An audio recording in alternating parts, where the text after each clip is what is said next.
Students, अब हम लेंगे टॉपिक ओजोन होल पे। हमने बीच में छोड़ दिया था, दो चार लाइन ओजोन होल पे और करनी है, फिर अगला टॉपिक लेंगे जो ओजोन होल। ये अर्थ है, ये अर्थ है, ये ओजोन है। नीचे से क्लोरोफ्लोरोकार्बन जाते हैं। ओजोन मेम्ब्रेन अर्थ के चारों तरफ है, नीले रंग की मेम्ब्रेन है। ओजोन को O3 बोलते हैं। जो ऊपर से ये ओजोन जो है ऐसे होती है, ओजोन ऐसे होती है, और अल्ट्रावायलेट लाइट जो होती है ऐसे तोड़ देती है ओजोन को, ऐसे ओजोन को तोड़ देती है ऐसे, और फिर O2 बन जाता है। ओजोन को तोड़ेगी, एक ऑक्सीजन का एटम हटेगा, फिर दूसरा ऑक्सीजन का एटम हटेगा और O2 बन जाएगी। तो अल्ट्रावायलेट रेज ओजोन को तोड़ देती है, जो ओजोन को अल्ट्रावायलेट रेज तोड़ देती है जो, लेकिन दोबारा ओजोन बन जाती है टूटने के बाद। जो है ये रिवर्सिबल रिएक्शन है, ओजोन टूटेगी बनेगी, लेकिन अल्ट्रावायलेट रेज खत्म हो जाती है। लेकिन अल्ट्रावायलेट रे वाला काम क्लोरोफ्लोरोकार्बन,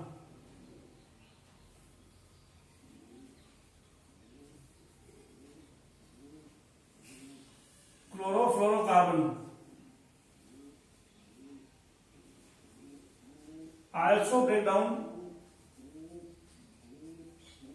the ozone hole.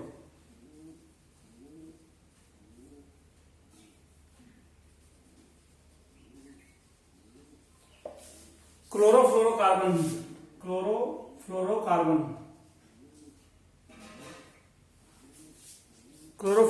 में क्लोरीन होती है, फ्लोरीन होती है, कार्बन होता है। क्लोरोफ्लोरोकार्बन में क्लोरीन होती है, फ्लोरीन होती है, कार्बन होता है। जो ओजोन लेयर भी, अल्ट्रावायलेट लाइट भी ओजोन को तोड़ती है, क्लोरोफ्लोरोकार्बन भी ओजोन को तोड़ता है। अगर क्लोरोफ्लोरोकार्बन ने ओजोन को तोड़ दी तो यूवी लाइट नीचे आ जाएगी। अगर अल्ट्रावायलेट लाइट ओजोन को तोड़ेगी तो नीचे नहीं आ पाएगी, वह वहीं यूज हो जाएगी। लेकिन जो काम अल्ट्रावायलेट लाइट ने किया है, अल्ट्रावायलेट लाइट ने तोड़ा है ओजोन को, अगर क्लोरोफ्लोरोकार्बन भी ओजोन को तोड़ देगी, अगर इस ओजोन लेयर को अल्ट्रावायलेट रेज तोड़ेगी तो अल्ट्रावायलेट रेज यूज हो जाएगी, नीचे नहीं आ पाएगी जो। लेकिन क्लोरोफ्लोरोकार्बन अगर तोड़ देगा ओजोन को जो है, तो यूवी लाइट नीचे आ जाएगी, और फिर नीचे ये बॉडी को कैंसर करेगी या बहुत हार्मफुल इफेक्ट करेगी। यानी कुल मिला के बात ये है, ऊपर ओजोन लेयर है, इसको अल्ट्रावायलेट रेज तोड़ेगी तो यूज हो जाएगी अल्ट्रावायलेट, नीचे नहीं आ पाएगी जो।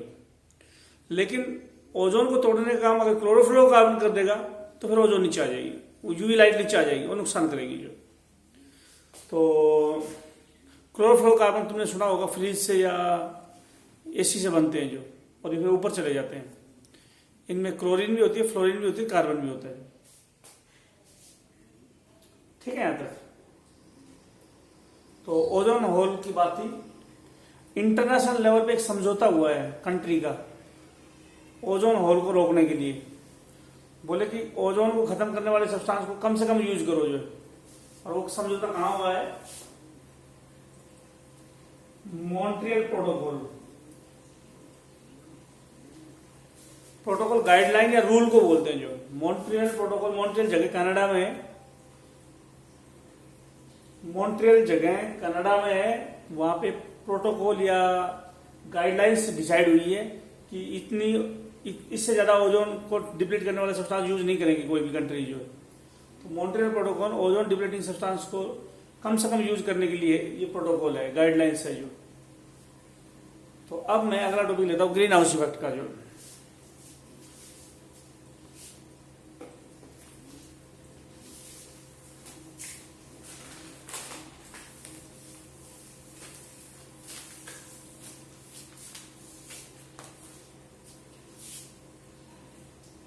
Green house effect.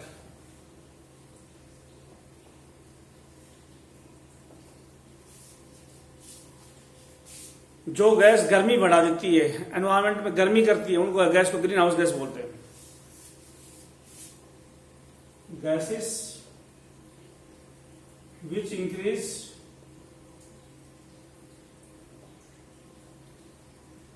atmospheric temperature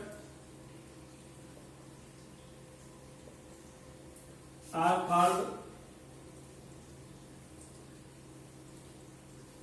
greenhouse gas.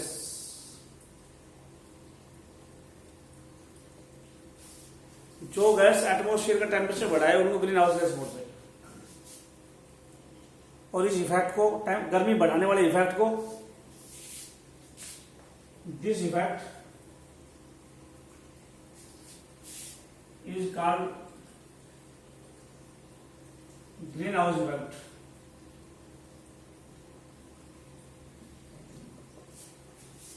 Green house effect को मैं समझाता हूं कैसे होता है। ये अर्थ है,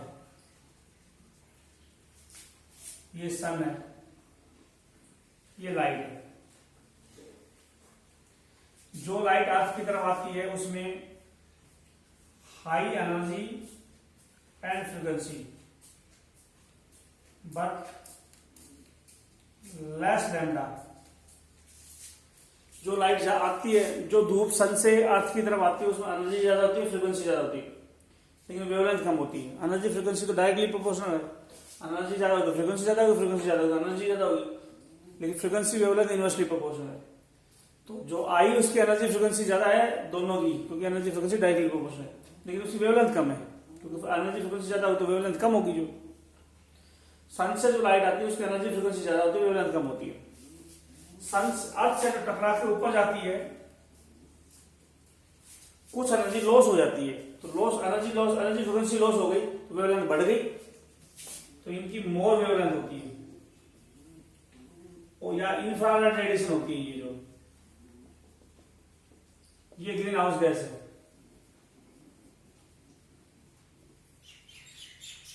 ये इन वेवलेंथ इंफ्रारेड रेडिएशन को वापस अर्थ की तरफ भेज देगी। क्या कहा मैंने क्या बताया है?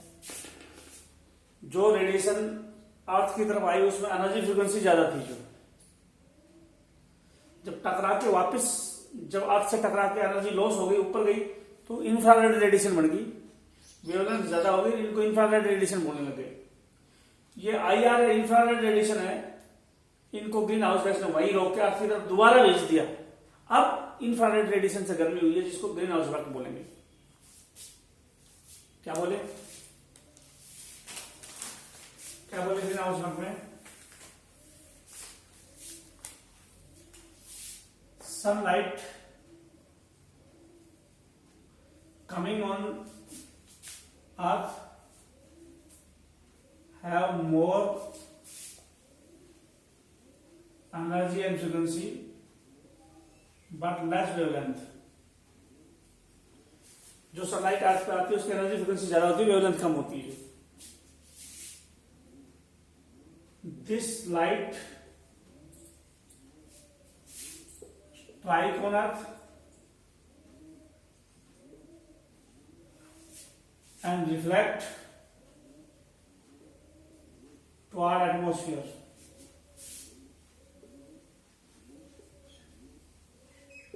अर्थ से टकराई और फिर एटमॉस्फेयर में रिफ्लेक्ट हो गई। Reflected light have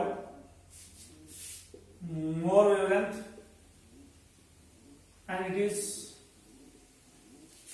infrared radiation।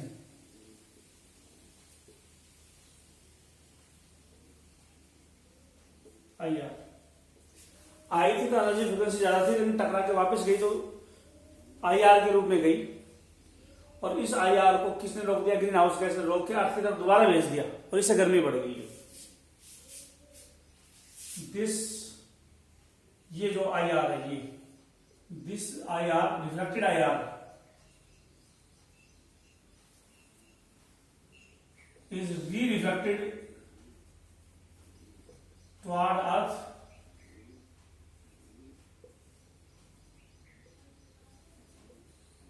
by greenhouse gas।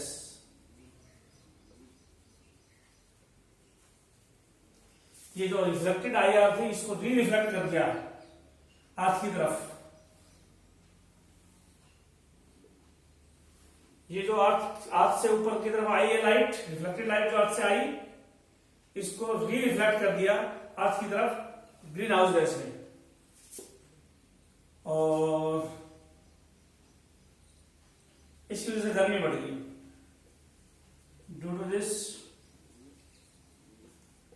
temperature is increased. This effect is called greenhouse effect.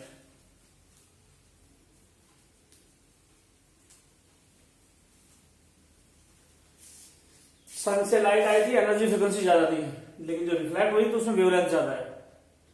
Green house gas ने ज्यादा वेवलेंथ की लाइट को ऊपर नहीं जाने दिया, यही रोक दिया और अर्थ की तरफ दोबारा भेज दिया, और दोबारा भेजा तो गर्मी बढ़ गई, और गैस को ग्रीन हाउस गैस का इस इफेक्ट को ग्रीन हाउस इफेक्ट का, ऐसे ग्रीन हाउस इफेक्ट होता है।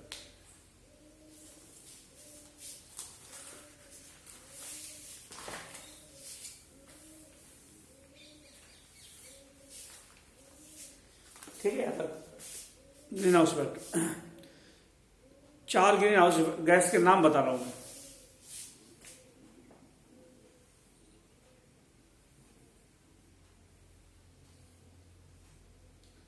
60% इफेक्ट CO2 की वजह से होता है, 20% इफेक्ट मीथेन की वजह से होता है, 14% इफेक्ट क्लोरोफ्लोरोकार्बन से होता है, 6% इफेक्ट ऑक्साइड ऑफ नाइट्रोजन से होता है।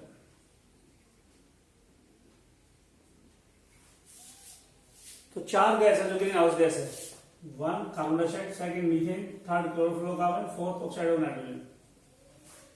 गर्मी बढ़ाने वाली 4 गैस होती है जो सबसे ज्यादा, जैसे अगर 10 डिग्री टेम्परेचर बढ़ जाए ग्रीन हाउस गैस है तो 6 डिग्री बढ़ेगा CO2 से, क्योंकि 60% इफेक्ट CO2 की वजह से, 2 डिग्री बढ़ेगा मीथेन से, 20% इफेक्ट, 5वां हिस्सा जो इफेक्ट का जो है मीथेन से होता है, और 1.4 डिग्री सेल्सियस टेम्परेचर बढ़ेगा क्लोरोफ्लोरोकार्बन से, और 0.6 डिग्री सेल्सियस बढ़ेगा ऑक्साइड ऑफ नाइट्रोजन से।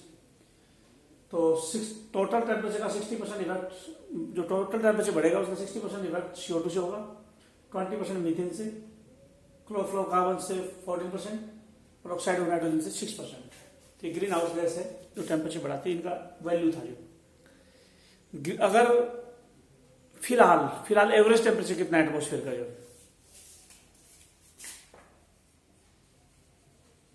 Average temperature of atmosphere is 18 degree Celsius. फिलहाल धरती का average temperature 18 degree Celsius temperature. अगर by chance greenhouse effect ना हो फिलहाल, तो फिर आपका टेम्परेचर कितना होगा जो, if there is no greenhouse effect, अगर ग्रीन हाउस इफेक्ट ना हो, then average temperature of earth will be -18 degree Celsius. ये 15 डिग्री है। फिलहाल अर्थ का एटमोस्फेयर टेम्परेचर है -15 डिग्री, और वरना हो जाएगा -18 डिग्री जो। तो ये अर्थ के टेम्परेचर है। तो इसके अलावा अगर मैं बात करूं,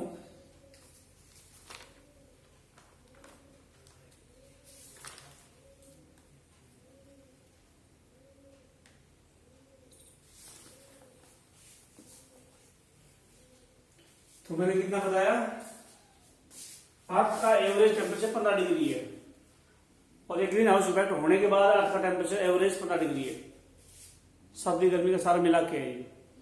लेकिन अगर ग्रीन हाउस इफेक्ट ना हो तो एवरेज टेम्परेचर -18 डिग्री सेल्सियस पहुंच जाएगा। पिछली सेंचुरी में कितना टेम्परेचर बढ़ गया है ग्रीन हाउस इफेक्ट से, जो in last century 0.6 degree temperature Celsius temperature increase. पिछली सेंचुरी में 0.6 डिग्री टेम्परेचर बढ़ गया है, 100 सालों में इतना टेम्परेचर, एवरेज टेम्परेचर बढ़ गया जो बहुत बड़ी बात है।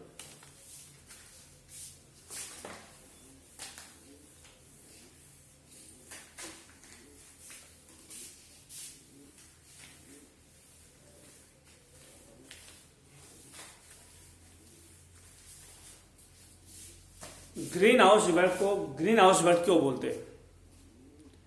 क्योंकि सर्दियों में ग्रीन हाउस इफेक्ट से हम टेम्परेचर बढ़ा सकते हैं। सर्दियों में हम ग्रीन हाउस इफेक्ट से टेम्परेचर बढ़ा सकते हैं, एरिया का जो सर्दियों में ग्रीन हाउस इफेक्ट से टेम्परेचर बढ़ा सकते हैं। और क्या कर सकते हैं फिर? सर्दियों में ग्रीन हाउस इफेक्ट से हम टेम्परेचर बढ़ा सकते हैं। सर्दियों में ग्रीन हाउस इफेक्ट से हम टेम्परेचर बढ़ा सकते हैं और सर्दियों में गर्मियों की सब्जियां उगा सकते हैं। तो ग्रीन हाउस मतलब हरी सब्जियां उगा सकते हैं, इसलिए नाम ग्रीन हाउस है। तो greenhouse effect,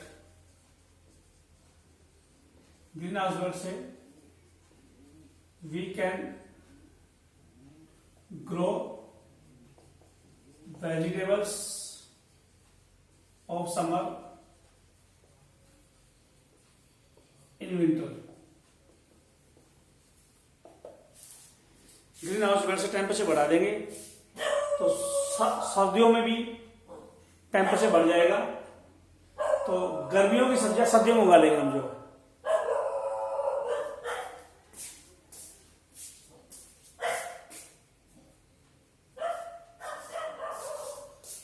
greenhouse effect से हम सब्जियां उगा सकते हैं गर्मियों की सर्दियों में।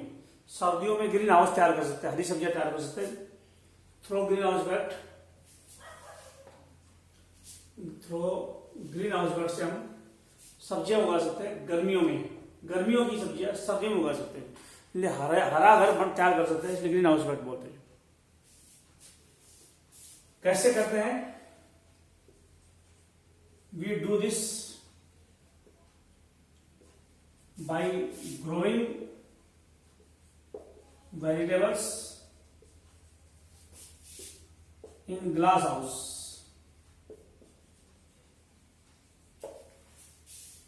कांच के घर ऐसे कैसे करेंगे? कांच का बड़ा सा घर बना देंगे, सनलाइट अंदर जाएगी लेकिन बाहर नहीं आ पाएगी, क्योंकि अंदर गई थी तो फ्रीक्वेंसी एनर्जी ज्यादा थी, तो इसलिए पेनिट्रेशन पावर ज्यादा थी, अंदर घुस गई, लेकिन फिर रेडिएशन वहां पर जो गैस है अंदर उसने बाहर नहीं आने दिया, और वहां का उस ग्लास का हाउस का टेम्परेचर बढ़ गया, और ग्लास का हाउस का जब टेम्परेचर बढ़ गया तो नॉर्मल सब्जियां बाहर एटमोस्फेयर, ग्रीन हाउस के बाहर टेम्परेचर कम है, उस ग्लास हाउस में टेम्परेचर ज्यादा है, तो ग्रीन हाउस इफेक्ट होगा और उस गर्मियों की सब्जियां उग जाएंगी, महंगी जाएंगी। ऐसी सब्जियां अगर मार्केट में बेचोगे तो महंगी जाएगी, जो है ग्रीन हाउस इफेक्ट वाली सब्जियां जो महंगी जाएंगी, क्योंकि अगर सर्दियों में गर्मियों वाली सब्जियां मिलेंगी तो लोग ज्यादा खरीदेंगे, महंगी जाएगी जो, तो अच्छा इनकम होगी जो। तो इस तरह से ग्रीन हाउस इफेक्ट ये करते हैं।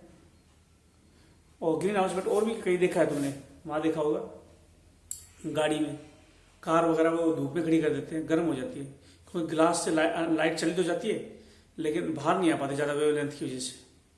अंदर जाती तो वेवलेंथ कम होती, अंदर घुस गई, जितनी कम वेवलेंथ होगी अंदर पेनिट्रेशन पावर उतनी ज्यादा होगी, और फिर जब आई तो रिफ्लेक्ट हो नहीं पाई और वही अंदर के अंदर रह गई, अंदर गर्मी हो जाती है, बहुत भारी गर्म हो जाती है गाड़ी जो है उसमें धूप में जो है, तो ग्रीन हाउस इफेक्ट की वजह से होता है। तो ग्रीन हाउस इफेक्ट से बाहर गर्मी हो जाती है, इसको कौन सा इफेक्ट बोलते हैं?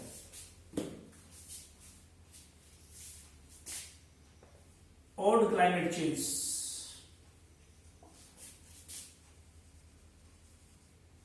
Due to GSG. जीएसजी का मतलब है ग्रीन हाउस गैस।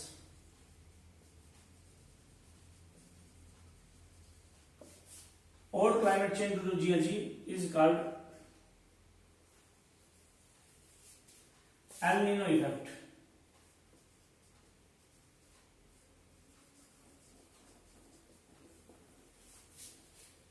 क्लाइमेट में खराब चेंज आ जाना, क्लाइमेट पूरा बदल जाएगा ग्रीन हाउस इफेक्ट से, ग्रीन हाउस गैस से। Due to rise of greenhouse gas,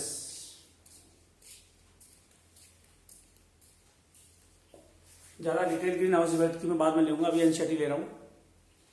जो क्लाइमेट में जो चेंज आएगा खराब ग्रीन हाउस गैस बढ़ने से, इसको एल नीनो इफेक्ट बोलते हैं।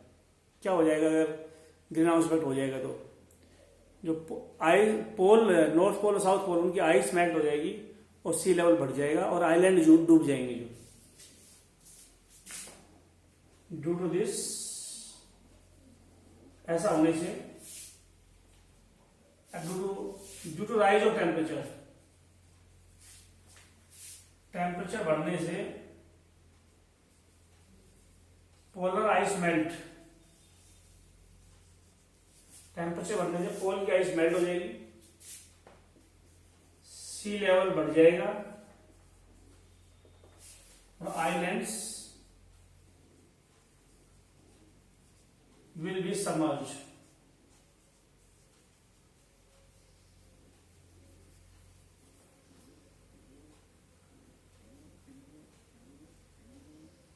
पानी में आइलैंड डूब जाएंगे, सी में जब सारी बर्फ पिघल जाएगी तो सी का लेवल बढ़ जाएगा और जो भी आइलैंड सी के नजदीक डूब जाएंगे, मर जाएंगे लोग जो है। तो ये था ग्रीन हाउस इफेक्ट के ऊपर। तो ये था L Nino effect. Greenhouse effect को कम करने के लिए क्या करें? तो बोले जिस रीजन से कार्बन डाइऑक्साइड, ये polluted carbon dioxide, methane, chlorofluorocarbon, oxide of nitrogen, जिस कारण से रिलीज होते हैं उन कारणों को रोक दो। देखो क्या क्या कारण है जिसकी वजह से ग्रीन हाउस गैस बढ़ रही है। अगर उन कारणों को रोक दो तो ग्रीन हाउस गैस रुक जाएगी और ग्रीन हाउस इफेक्ट रुक जाएगा। तो क्या करें?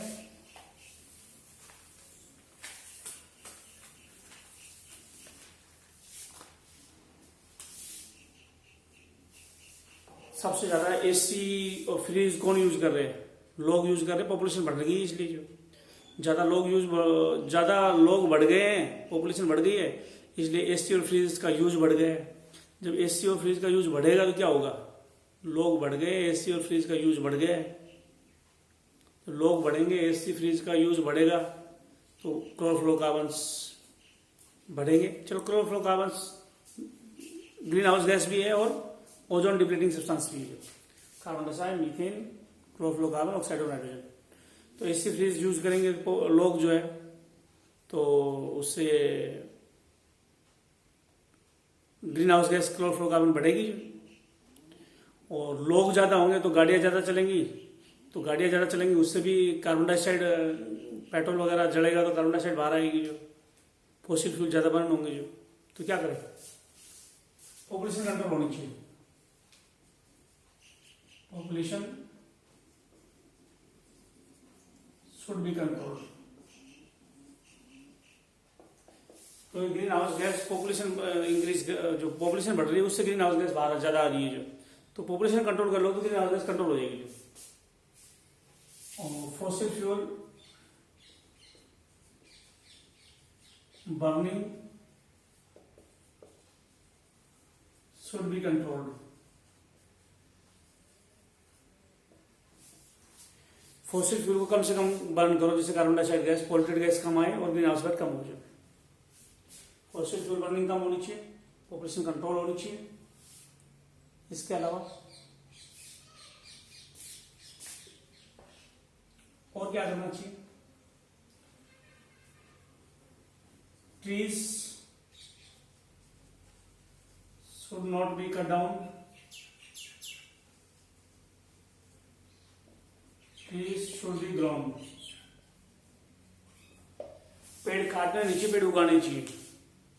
पेड़ उगाओगे तो फोटोसिंथेसिस में कार्बन डाइऑक्साइड यूज हो जाएगी, कैल्विन साइकिल में कार्बन डाइऑक्साइड यूज हो जाएगी, और इससे कार्बन डाइऑक्साइड कैल्विन साइकिल में यूज होगी तो कार्बन डाइऑक्साइड का लेवल कम होगा, गर्मी कम होगी, ग्रीन हाउस इफेक्ट कम होगा। तो ये थे ग्रीन हाउस इफेक्ट को कंट्रोल करने के लिए। अब है एग्रोकेमिकल के दो नुकसान।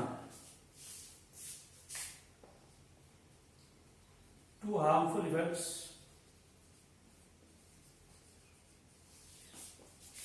Of agrochemical.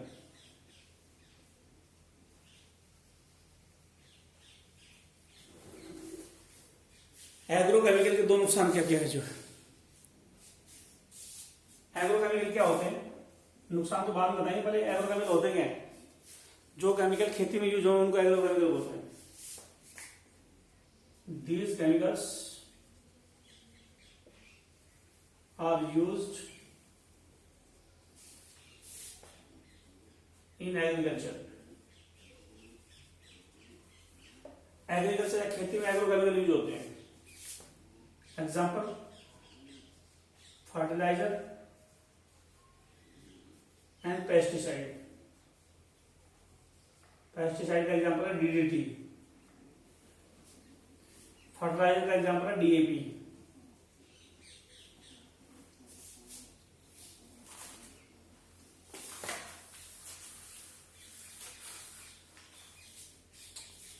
डीडीटी पेस्ट को मारता है, जैसे पेस्टिसाइड है, कीड़ों को मारता है। कीड़े इंसेक्ट जो होते हैं पेस्ट होते हैं, इंसेक्ट या पेस्ट को मारते पेस्टिसाइड बोलते हैं। इंसेक्ट या पेस्ट को मारते पेस्टिसाइड बोलते हैं। और खाद को हम फर्टिलाइजर को डीएपी वगैरह को बोलते हैं फर्टिलाइजर। दोनों खेती में यूज होते हैं। एक पैदावार बढ़ाता है फर्टिलाइजर, एक पेस्ट या कीड़ों को मारता है। जो फसलों को नुकसान करते हैं कीड़े, उनको वो पेस्ट होते हैं, उनको डीडीटी मारता है, इसलिए पेस्टिसाइड है। फर्टिलाइजर और पेस्टिसाइड्स दोनों एग्रोकेमिकल है, दोनों खेती में यूज होते हैं, दोनों में नुकसान क्या है। Fertiliser result in eutrophication of water body.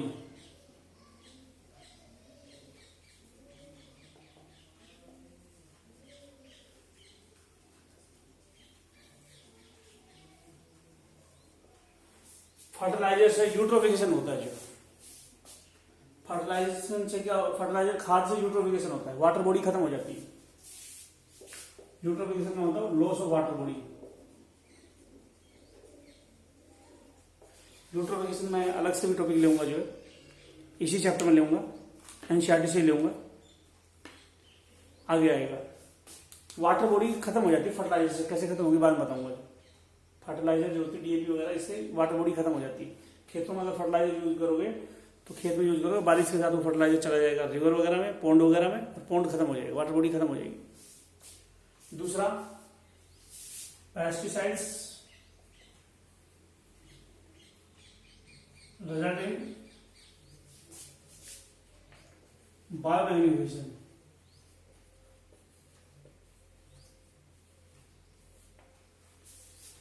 Biomagnification का टॉपिक भी मैं लेऊंगा। जो बायोमैग्निफिकेशन होता है फूड चेन के अंदर कोई केमिकल भर जाना। बायोमैग्निफिकेशन क्या होती है, increase in chemicals, increase of chemicals in food chain. Example DDT. DDT phytoplankton में कम मिलता है, जूप्लैंक्टन में ज्यादा मिलता है, स्मॉल फिश में और कम ज्यादा बढ़ता है। फाइटोप्लैंक्टन से ज्यादा मिलता है जूप्लैंक्टन में, जूप्लैंक्टन से ज्यादा स्मॉल फिश में, स्मॉल फिश से ज्यादा लार्ज फिश में, उससे ज्यादा बर्ड्स में। बाद में कराऊंगा टॉपिक। तो और जिसका बहुत भारी नुकसान होता है, स्पीसीज तक खत्म हो जाती है बायोमैग्निफिकेशन से। जो तो बायोमैग्निफिकेशन और यूट्रोफिकेशन, ये दो नुकसान है एग्रोकेमिकल के। खेतों में जो केमिकल यूज करेंगे तो दो नुकसान करेंगे, यूट्रोफिकेशन और बायोमैग्निफिकेशन। ठीक है, ये टॉपिक था। जो अगला टॉपिक क्या है देखो,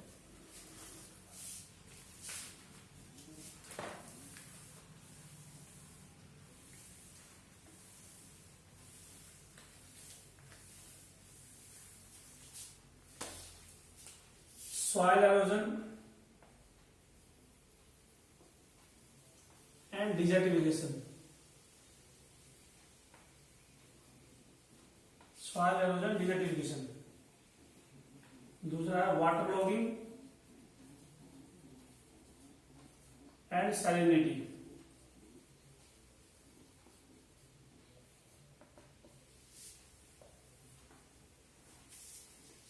सॉइल एरोजन भूमि कटाव को बोलते हैं, मिट्टी कट कट के जाए तो उसको सॉइल एरोजन बोलते हैं। सॉइल एरोजन क्यों होती है? एक्सेसिव एग्रीकल्चर,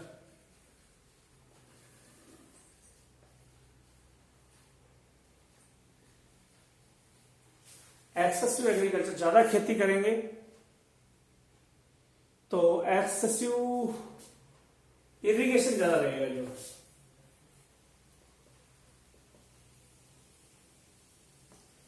ज्यादा खेत में पानी देंगे, इससे नमक, एक्सेसिव इरिगेशन में नहीं, इसके लिए होना चाहिए एक्सेसिव ग्रेजिंग।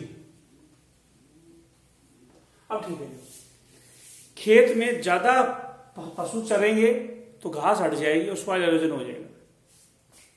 एक्सेसिव ग्रेजिंग से ज्यादा पशु चरने से घास खत्म होती है और घास मिट्टी को पकड़ के रखती है, घास ही खत्म हो जाएगी तो मिट्टी कटाव ज्यादा होगा, सॉइल एरोजन ज्यादा होगा। एक्सेसिव ग्रेजिंग, डिफॉरेस्टेशन या cutting of tree,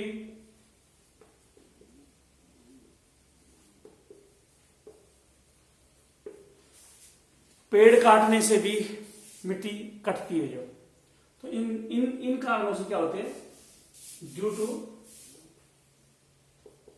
soil grazing से, कटिंग ऑफ ट्री से सॉइल एरोजन अकर,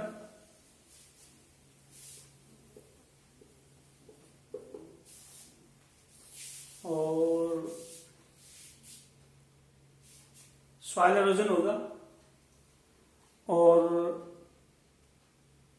उसके बाद क्या होगा, भूमि कट जाएगी तो क्या होगा, पैच के पैच बन जाए, पट्टियां बन जाएंगी, एरिया ऐसे एरिया होंगे जहां पे मिट्टी नहीं होगी जो, तो कई पैच बन जाएंगे और उसके बाद में वो सारे पैच मिलके डिजर्ट रेगिस्तान बन जाएगा। डिजर्ट बनने को, रेगिस्तान बनने को डिजर्टिफिकेशन बोलते हैं।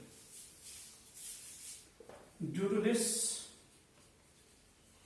सूखे पैच बन जाएंगे, arid patches are formed. Finally, desertification occurs.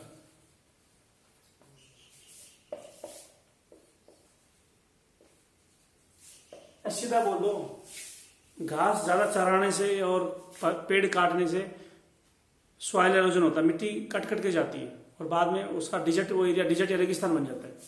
और ये शहरी एरिया की सबसे भारी प्रॉब्लम है। इसका मेन कारण है अर्बनाइजेशन। पेड़ क्यों काट रहे हैं, शहर के शहर बनने लग रहे हैं, बिल्डिंगें बन रही है तो लकड़ी चाहिए और पेड़ काट लेंगे। तो डिजिटिफिकेशन का मेन कारण है अर्बनाइजेशन। इट्स मेन रीजन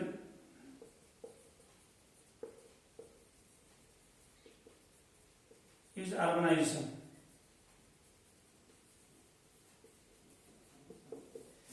शहरीकरण, गांव के शहर बनेंगे, शहर होगी तो बड़ी बड़ी बिल्डिंगें होगी, बड़ी बिल्डिंग होगी तो लकड़ी काटेंगे, लकड़ी काटेंगे सॉइल एरोजन होगा, उससे डिजर्टिफिकेशन होगा।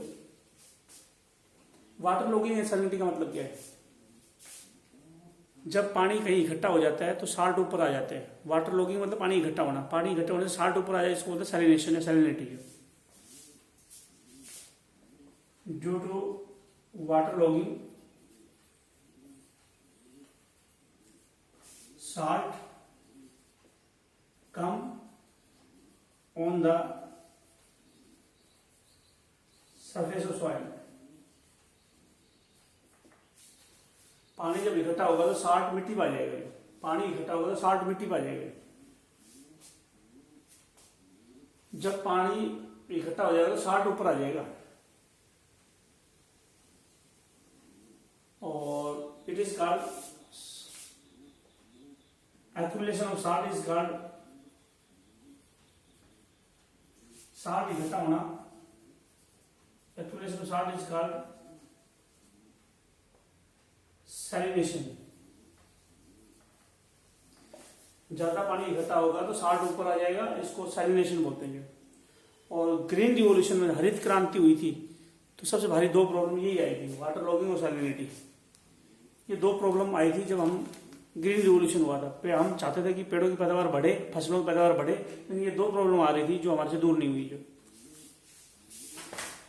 क्या बोले,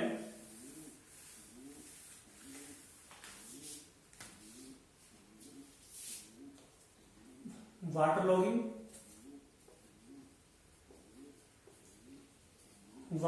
and salinity, these were two problems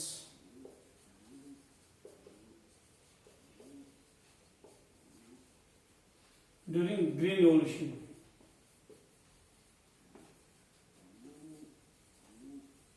green revolution की ये दो भारी प्रॉब्लम ये थी, जो ग्रीन रिवॉल्यूशन में दो प्रॉब्लम आई थी बड़ी जो।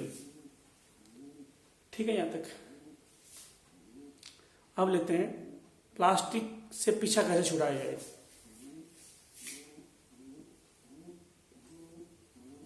Plastic remedy.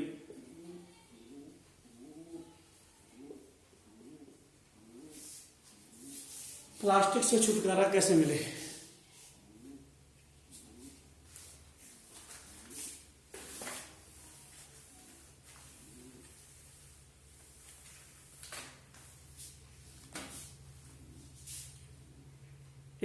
एक पर्सन है जिसका नाम है Ahmed Khan. Ahmed Khan discovered a method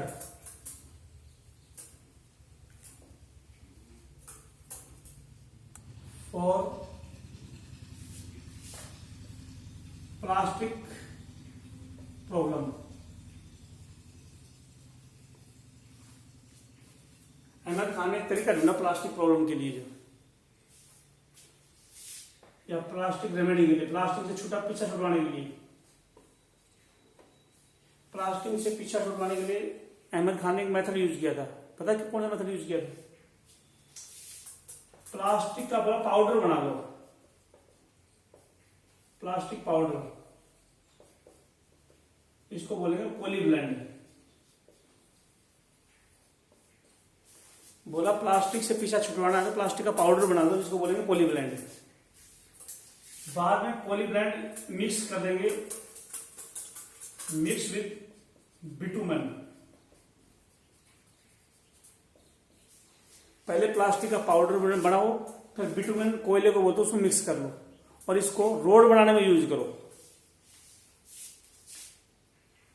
polyblend plus bitumen is used for road making। Plastic से भी पीछे छूट जाएगा, रोड भी अच्छा बनेगा। ऐसा कहां पे किया इन लोगों ने? अहमद खान ने आरवी इंजीनियरिंग कॉलेज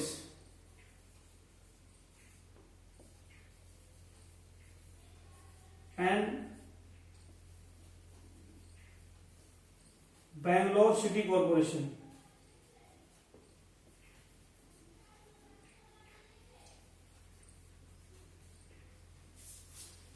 एक है आरवी इंजीनियरिंग कॉलेज और एक बैंगलोर सिटी कॉरपोरेशन। कर्नाटका के अंदर बैंगलोर की नगर परिषद और एक इंजीनियरिंग कॉलेज, इन दोनों की हेल्प ली इसने। अहमद खान ने हेल्प ली, बैंगलोर सिटी कॉरपोरेशन की हेल्प ली, इंजीनियरिंग कॉलेज की हेल्प ली और रोड बनाया। इन्होंने रोड बनाया।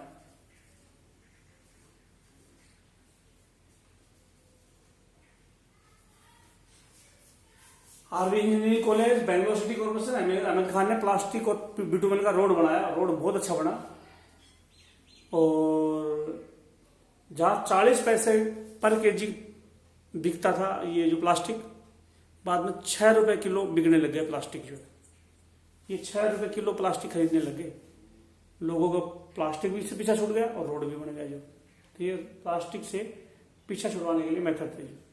अब है रेडिएशन पोल्यूशन।